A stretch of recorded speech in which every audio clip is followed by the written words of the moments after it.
네, 화제를 바꿔서 미국 대선 얘기 해보겠습니다. 트럼프 대통령 아직도 대선 결과에 불복하고 있는데 국방장관을 교체했습니다.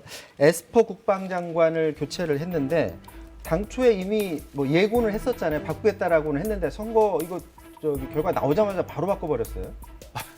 이거 어떻게 봐야 될지 사실은 미국 내에서도 굉장히 당혹스러워하는 것 같아요. 화가 난 것 같아요. 네. 그러니까 트럼프 대통령의 특유의 인사 그 스타일이 이렇게 SNS 통해 가지고 해고 통지하는 건데 이번에도 그렇게 했어요. 네. 근데 이미 사실은 대선 결과를 바꾸기는 어려울 거고요.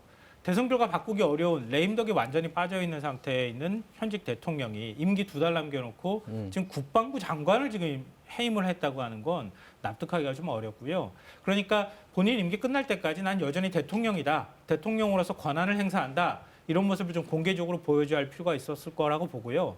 또 하나는 마크 에스퍼 국방장관이 지난 6월에 이제 막 그 흑인 그 흑백 갈등 문제 나오고 흑인 시위가 많이 될 때 그때 연방군을 투입하는 문제 가지고 마크 에스퍼하고 굉장히 서로 갈등을 벌였다는 얘기가 있었거든요. 네. 그러니까 내 마음에 들지 않는 사람들 나는 이렇게 해고할 수 있다. 뭐 이런 것까지도 지금 한꺼번에 보여주는 거 아닌가 생각됩니다. 자, 이번 그 트럼프가 선거 결과에 여전히 승복을 하지를 않고 있습니다. 근데 승복하지 않는 뭐 여러 가지 이유 분석이 있는데 네. 그 분석 중에 하나가 어떤 법적 분쟁 때문에 이 분쟁을 해결하는 하나의 수단으로 쓴다고 했는데 구체적으로 어떤 내용인 거죠? 지금 법적인 문제가 사실 줄 소송이 이어질 것으로 예상이 되고 있습니다. 이미 네. 한 12건이 줄 대기를 하고 있는 것으로 알려지고 있거든요. 뭐 이슈는 여러 가지입니다. 탈세도 있고요. 네. 또 뭐 사문서 위조, 보험 사기, 성추행까지 있습니다. 자, 그러면 저 네. 대통령 되기 전 상황들인 거죠, 그러면?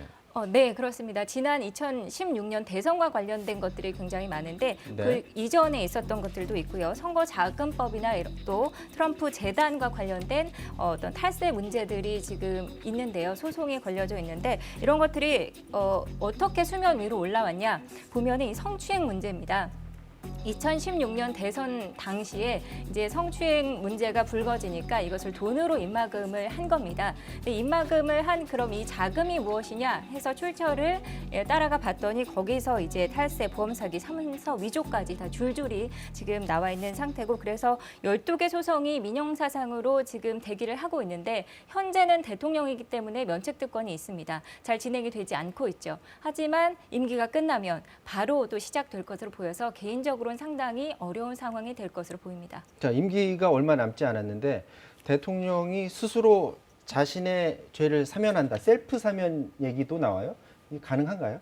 트럼프 대통령이 그렇게 말을 해왔어요. 그러니까 2018년에도 SNS 글을 올려서 네. 나 자신도 사면할 수 있다. 나는 그런 권한을 갖고 있다. 이런 얘기를 한 바가 있거든요. 네. 대통령이 자신과 관련돼 있는 범죄 혐의와 관련해서 사면을 그냥 하고 그냥 임기 맞추는 겁니다. 그러니까 그런 권한을 갖고 있다고 얘기하는데 뭐 법률가들 사이에서는 서로 논란이 좀 있기는 하지만 대통령의 사면권에 대한 제한은 없어요. 우리나라도 역시 마찬가지긴 하거든요. 네. 그러니까 트럼프 대통령이 나와 관련돼 있는 모든 법률적 문제를 다 깨끗하게 사면하고 해소하고 난 다음에 내가 갈 수 있다.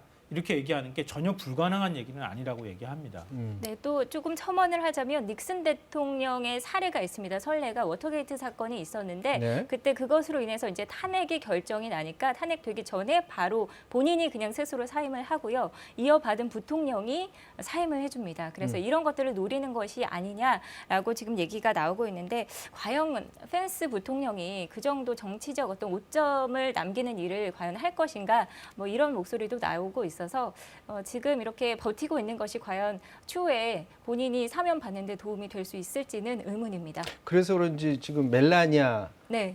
부인이 이제 좀 수용을 해라. 수용을 하고 이제 정도를 가자라고 이렇게 설득을 하고 있나 봐요. 그런데 뭐 일부 언론에서는 이혼설까지 나오는데 이게 가심인가 실제로 그런 보도가 있는 겁니까? 실제로 CNN에서는 가족들 사이에서도 이제 설득을 하고 있는데 승복을 해라라고 얘기를 하고 있다고는 합니다. 네. 그런데 지금 이 멜라니아 이혼설 같은 경우는 멜라니아의 측근에서 나온 얘기들이거든요. 측근들이 뭐 한 2명 정도 계속 폭로를 하고 있습니다. 처음부터 백악관에 들어오기 싫어했다. 그리고 백악관 안에서도 서로 각방을 썼다. 그리고 계약 결혼이다 이런 얘기를 하고 있는데 만약에 대통령 임기 기간 중에 이제 이혼을 하게 되면 망신이 되기 때문에 현재는 임기 기간 동안 좀 버티면서 본인이 이제 상속받을 수 있는 문제들을 조금 같이 협의를 하고 있는 것으로 보인다. 이런 얘기들이 사설로 나오고 있습니다. 자, 바이든은 지금 어떻게 하고 있을까요? 이제 대통령이 되기 위한 준비를 하고 있는데 가장 앞장서서 내세우는 것이 바로 코로나19에 대한 대응이라고 합니다. 바이든의 연설 한번 들어보도록 하겠습니다. I will spare no effort to turn this pandemic around once we're sworn in on January 20th. To get our kids back to school safely, our businesses growing, and our economy running at full speed again. And to get an approved vaccine manufactured and distributed as quickly as possible to as many Americans as possible, free of charge. It's clear that this vaccine, even if approved, will not be widely available for many months yet to come. A mask is not a political statement, but it is a good way to start pulling the country together. I want to be very clear. The single most effective thing we can do to stop the spread of COVID is wear a mask. 자, 저 마스크는 분명하게 트럼프와 완전히 정반대되는 행동이에요. 철저하게 마스크 쓰고서 방역을 철저히 하자라는 그런 전혀 다른 정책인데 이거 말고도 어떻습니까? 바이든이 확실하게 차별화된 정책들을 내세울 수 있는 것들이 많이 있나요? 어떻습니까? 일단은 코로나 같은 경우는 TF팀을 좀 구성했다라는 정도고요. 그리고 바로 1월 20일에 이제 정권 이양 받으면 바로 이제 뭔가 대책을 내놓을 수 있도록 그렇게 준비를 하고 있고요. 그 밖에는 그 국제사회에서 미국의 자리를 되찾겠다라는 겁니다. 트럼프 같은 경우는 아메리카 퍼스트였잖아요. 네. 근데 지금 바이든 같은 경우는 아메리카 머스트 리드입니다. 그러니까 우리가 원래 세계를 리드했는데 파리 조약 같은 경우 전 그 모든 국제 사회에서 함께 협의한 것을 본인이 탈퇴하고 나오지 않았습니까? 이 부분에 대해서 그 1월 20일 본인이 정권을 이양받는 그날 바로 돌아가겠다 이렇게 얘기를 하고 있고요. 그 밖에도 인종 문제 부분에서 굉장히 그 트럼프 시절에는 이렇게 차별적인 또 흑백 이민자에 대한 어떤 차별주의가 팽배했었는데 이런 부분이 해리스 부통령만 봐도 많이 완화될 것으로 보입니다. 자, 우리나라는 관심이 이제 바이든이 과연 우리나라와 어떻게 할까 이 부분인데 우리나라에 뭐 3번이나 방문했다라는 얘기는 많이 전해져 있고요. 김대중 전 대통령과의 관계 그리고 김대중 전 대통령을 존경한다라는 그런 자서전 글까지 썼습니다.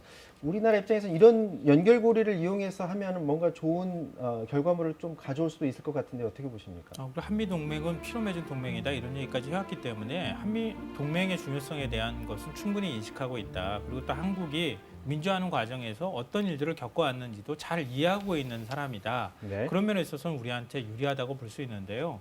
문제는 외교는 한 사람의 어떤 그 호의로만 해결될 수 있는 문제가 아니거든요. 네. 그러니까 한미 동맹을 굉장히 중시한다 하더라도 우리한테는 그에 따른 상응하는 대가를 요구할 가능성이 굉장히 많다는 겁니다.